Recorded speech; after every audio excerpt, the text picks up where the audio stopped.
देखो, हम decimal system और बाइनरी सिस्टम पढ़ रहे हैं। डेसिमल सिस्टम मतलब होता है 0 1 2 3 4 5 6 7 8 9। हमारे पास 10 डिजिट होती है ना, इसमें 10 डिजिट्स। ये हम लोगों को काउंटिंग समझ आती है ना, जैसे ये वो काउंटिंग है। ऐसे ही बाइनरी सिस्टम में जो कंप्यूटर है उसको सिर्फ 0 और 1 समझ आता है। ठीक है।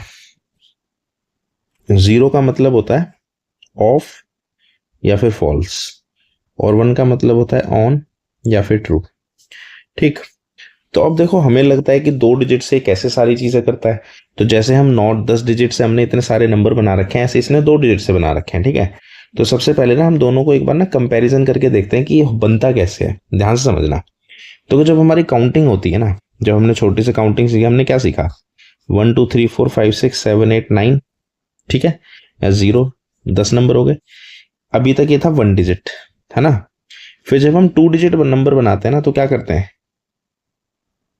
पहले इसके 1 को, हम 1 को लिख लेते हैं। देखो, 1 को लिख, 1 मिनट, 1 2 3 4 5 6 1 लिख लिया। इसके बाद हम क्या करते हैं? इसी चीज को रिपीट करते हैं। 0 1 2 3 4 5 6 7 8 9, ऐसा ही होता है। वो तो हमारे पास बहुत सारे ऑप्शन है, इसीलिए हम क्या करेंगे, 2 डिजिट फिर 2 आता है, फिर इसको रिपीट करते हैं। हालांकि इस पे ध्यान नहीं देना आपको, आप बस 1 2 और 3 डिजिट पे ध्यान दो इस पे, है ना। तो 1 डिजिट नंबर कैसे बना, फिर ये 2 डिजिट नंबर। अब जब हम 3 डिजिट नंबर पे आते हैं, 3 डिजिट पे, तो हम फिर से 1 लिख के 2 जगह खाली छोड़ते हैं। ये इंपॉर्टेंट है समझने के लिए कि बाइनरी नंबर कैसे बनता है। अगर आप दोनों को कंपैरिजन करके बनाओगे ना, तो आपको बहुत आसान लगेगा। अब देखो, अब हम पहले क्या करेंगे? पहले ये सारी डिजिट्स, पहले इसको लिखेंगे फिर इसको लिखते हैं। कैसे? ये 0 है ना, इसके आगे हम खुद से एज्यूम करके 0 लगा लेते हैं। आप ये समझो, जब हमें 3 डिजिट बनाना होता है तो हम इसको एज्यूम कर लेते हैं कि सबके आगे 0 है, इसीलिए हमें 0 0 लिखते हैं पहले इसकी जगह। फिर इसकी जगह क्या आएगा? 0 1, ये 0 2, 0 3, 0 4, 0 5, 0 6, 0 7, 0 8, 0 9। या फिर आप चाहो तो इन सबके आगे 0 भी लिख सकते हो खुद से। सपोज करो काउंटिंग है मेरी, ठीक है, डबल डिजिट बना लो। फिर ऐसे ही, फिर हम 102, फिर हम क्या करते हैं? फिर ये वाली अगली लाइन उठाते हैं। 110, 111, 112, 113, 114, 115, 116, 117, 118, 119, ऐसे ही चलते रहते हैं और हमारी 3 डिजिट बनती रहती है। सेम चीज हमको 2 डिजिट में करनी होती है, लेकिन जब हम लिखते हैं तो कंफ्यूजन हो जाती है, भाई क्यों हो रहा है? क्योंकि ये तो हमने नॉर्मली सीखा है, हमने इसमें कोई रूल नहीं देखते हम तो, हमें तो आती है काउंटिंग, रट रखी है। लेकिन इसमें थोड़ा सा रूल समझना है। देखो, हमारे पास जैसे 0 और 1 है, तो 0 और 1 से एक नंबर या तो 0 0 बन सकता है, फिर 0 1 बन सकता है। तो ये तो समझो आप 1 डिजिट नंबर है मेरा। कौन सा नंबर है ये? 1 डिजिट। जैसे हमने काउंटिंग लिखी ना, ये 0 इमेजिनरी समझो, क्योंकि ना बाद में काम आएगा हमारे। ठीक है, आप ये समझो कि 0 हमने खुद से लगा रखा है, लेकिन हमारा नंबर है 0 और 1। अब इसी को मैं 2 डिजिट में आ जाता हूँ।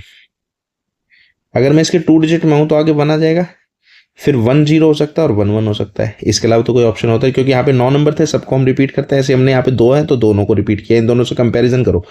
जैसे हमने इसको 9 से 9 बनाया ना यहाँ पे, ऐसे इन दोनों से हमने यहाँ 2 नंबर बनाए, क्योंकि आगे 1 ही आ सकता है। अब हमारे पास 2 का तो ऑप्शन ही नहीं होता इसमें, इसीलिए हम सीधा जहां जाते हैं 3 डिजिट पे। अब जब आप 3 डिजिट पे जाओगे तो 1 1 1 1 आ गया, और पीछे 2 स्पेस छोड़ोगे, 2। अब 2 में क्या है?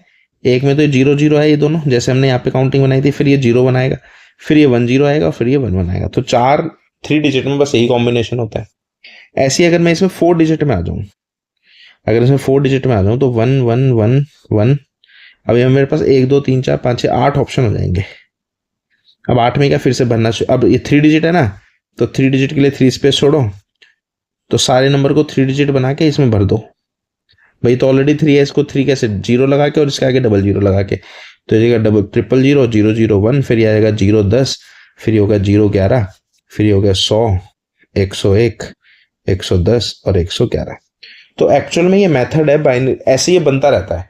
ऐसे जब ये 4 डिजिट के पूरे हो गए ना, ऐसे जब ये 5 डिजिट बनेगा तो कितने होंगे? 1 2 3 4 8 और 8 16। तो 16 नंबर बन जाएंगे अब की बार। समझ में आ रही है बात? ठीक है। तो ये होता है नंबरिंग। जैसे हमारी नॉर्मल काउंटिंग चलती है, वैसे इसका नंबरिंग चलती है। ठीक है। अब एक बार मैं इसको फिर से आपको फेयर बना के दिखा देता हूं। तो देखो, सबसे पहले तो हमारे पास 0 0 बनेगा, फिर हमारे पास बनेगा 0 1, फिर अगर 1 आगे आ जाएगा तो 1 0 हो जाएगा और 10 और 11 बन सकता है। फिर अगर मुझे 3 डिजिट में चाहिए तो मैं 1 आगे लिखूंगा, फिर इन चारों को रिपीट करूंगा, 0 0 0 1 1 0 1 1, इन्हीं चारों को मैंने रिपीट कर दिया। अब जब मैं आगे 1 ले जाऊंगा, अब मैं इन 8 को रिपीट करूंगा, समझ लो बात को, ऊपर से नीचे तक, लेकिन बस सबके आगे 0 लगा देना, इन चारों के आगे, क्योंकि 3 डिजिट लिखनी है ना मेरे को। तो अगर मैं इसके आगे 0 समझ लूँ तो क्या हो जाएगा, इसके आगे 0 लगा दो सबके आगे खुद से, है ना। तो ये हो जाएगा 0 0 0, ऊपर से लिख रहा हूँ बस मैं, 0 0 1, फिर 0 1 0 1, सॉरी 0 1 1, 1 तो रहेगा ही आगे सबके, 1 2 3 4 बार और आएगा ये। अब ट्रिपल 3 डिजिट वाले तो एज इट इज आएंगे, 1 0 0 1 0 1 1 1 0 1 1 1। तो ये हमें बनाना आना चाहिए सबसे पहले तो ये बाइनरी डिजिट होती है, अगर ऐसे ही आपको आगे तक बनाना हो तो आगे भी बना सकते हो, लेकिन हमें इसकी जरूरत है नहीं। तो ये हुए हमारे बाइनरी नंबर, ठीक है।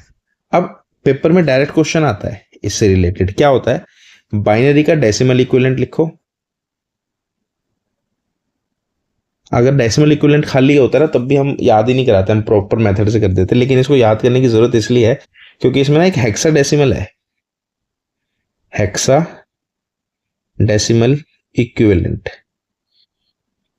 तो ये आपको ना थोड़ा सा याद करना है। डेसिमल इक्विवेलेंट के लिए क्या करो, काउंटिंग, इसमें तो कुछ नहीं करना, लाइन से काउंटिंग लिख दो, 0 1 2 3 4 5 6 7 8 9 10 11 12 13 14 15।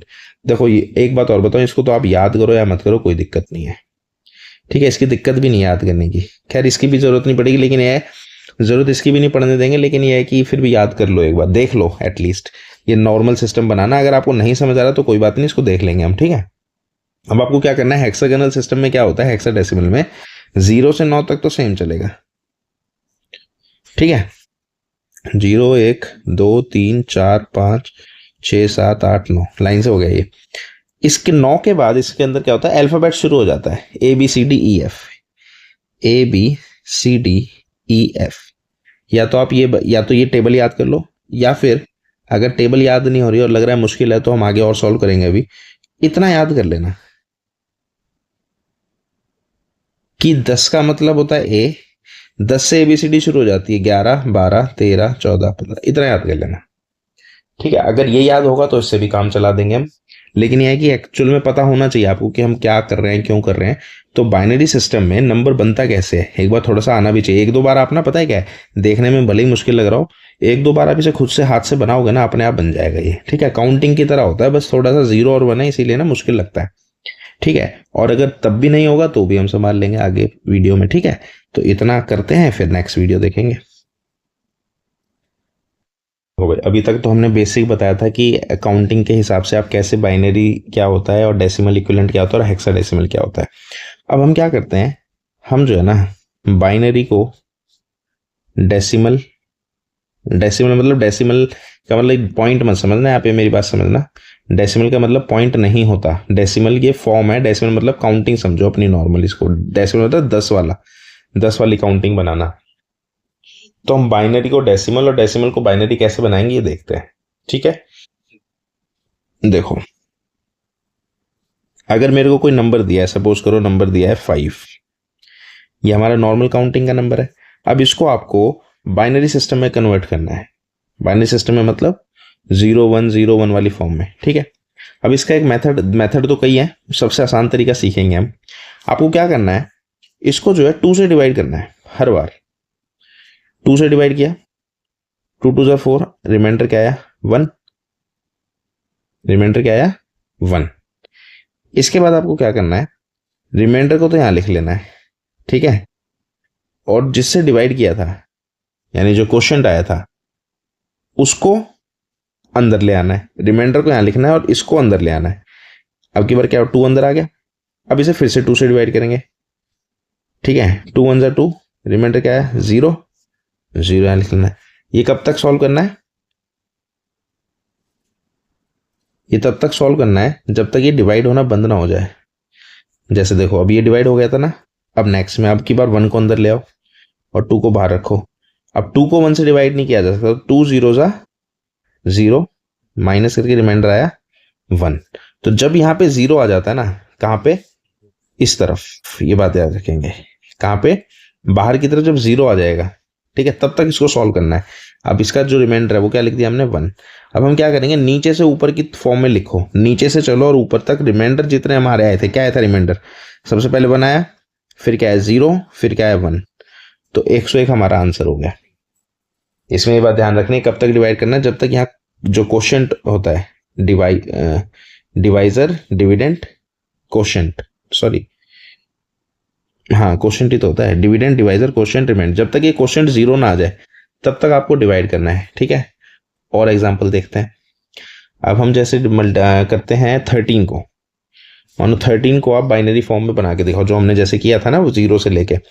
13 को जब आप बाइनरी बनाओगे तो आप क्या करोगे, 13 को 2 से डिवाइड करोगे, 2 6 12, रिमाइंडर क्या है 1, अलग से लिख दिया। अब हम क्या करेंगे, 6 को अंदर ले आएंगे, 6 अंदर आया, 2 से डिवाइड, 2 3 6, रिमाइंडर आया 0, 0 को बाहर लिख दिया। अब हम 3 को अंदर ले लेंगे, 3 को अंदर किया, 2 1 2, रिमाइंडर बनाया, रिमाइंडर को यहाँ लिखो। अब हम इस 1 को अंदर ले लेंगे, 2 को 1 से कैसे डिवाइड करेंगे, 1 अंदर आ गया, 2 बाहर आ गया, तो क्या 2 को 1 से मल्टीप्लाई करूंगा तो बड़ा हो जाएगा, तो हमको 2 को 0 से करना है, 2 0 सा 0, रिमाइंडर आ गया 1। अब ये बाहर आ गया ना, क्वेश्चन 0 हो गया ना यहाँ पे।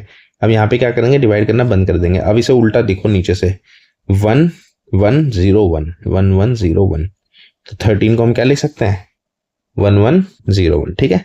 ऐसे नेक्स्ट देखते हैं एक और। अब की बार हम किसे करते हैं, 15 को करते हैं। 15 को बाइनरी फॉर्म में बदल के दिखाओ, तो आप क्या करो, 15 को 2 से डिवाइड करो, 2 7 14, रिमाइंडर आया 1, 1 बाहर लिख लो। अब 7 अंदर आ जाएगा, डिवाइड हर बार 2 से करना है, 3 6, रिमाइंडर बनाया, रिमाइंडर यहाँ लिखा। अब 3 को अंदर ले लो, 2 1 2, रिमाइंडर बनाया। अब 1 को अंदर ले लो, अरे 1 रिमाइंडर को लिखो, 1 को अंदर ले लो।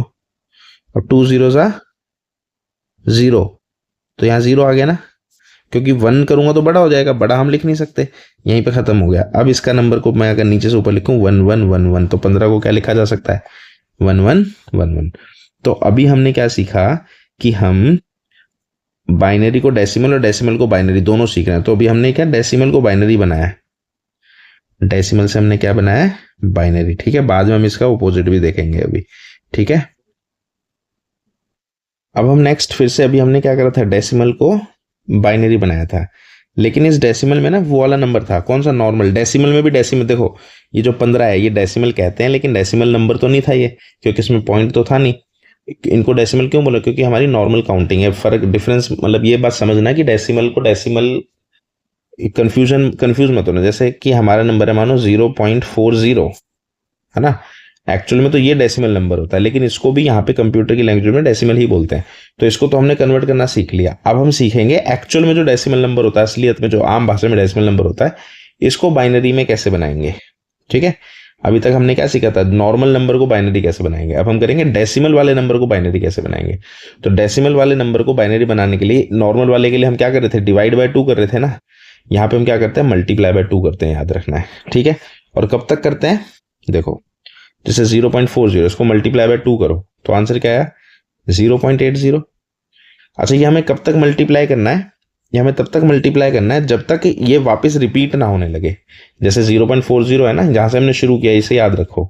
अब जैसे जो आंसर आया उसको फिर से 2 से मल्टीप्लाई करो तो जाएगा 1.60। अब जो आंसर आया उसको फिर से 2 से मल्टीप्लाई कर दो, 3.20। इसको फिर से 2 से मल्टीप्लाई कर दो, हाँ सॉरी 1.60 है ना,